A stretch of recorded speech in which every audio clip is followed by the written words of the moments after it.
Pemirsa, 25 tahun sudah cita-cita reformasi yang digaungkan para aktivis muda Indonesia menjadi semangat dalam membangun demokrasi yang lebih baik.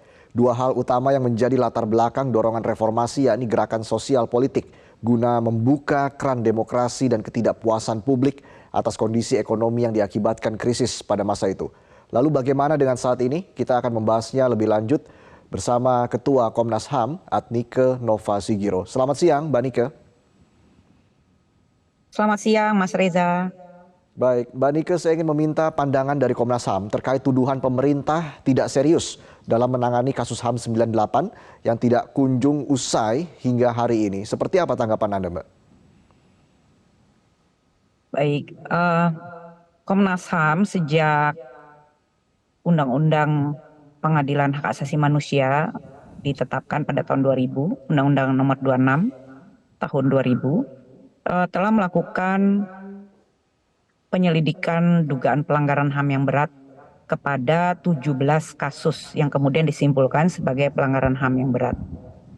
Dari ke-17 kasus tersebut, hanya 4 kasus yang sudah diadili melalui pengadilan HAM, yaitu kasus Timur Timur, kasus Tanjung Priok, kasus AB Pura, dan yang terakhir kasus Paniai. Artinya masih ada Baik. PR sebesar 13 kasus lainnya yang belum diadili atau belum diproses lebih lanjut. Komnas HAM sendiri telah menyerahkan seluruh berkas-berkas penyelidikan Komnas HAM kepada Kejaksaan Agung. Nah, Oke. apabila kita melihat jumlah kasus pelanggaran HAM berat yang belum diadili itu masih jauh lebih banyak daripada yang sudah diadili, maka kita melihat memang ada PR yang besar, termasuk PR pemerintahan Presiden Jokowi. Dalam konteks kasus-kasus 1998 di gelombang reformasi, tentu kita merujuk pada beberapa kasus ya, diantaranya yang dijelaskan tadi di dalam pengantar video, penembakan mahasiswa Trisakti, Semanggi 1, Semanggi 2, dan juga kerusuhan Mei 1998. Oke. Kasus-kasus yang Mbak Nike? terjadi di ya.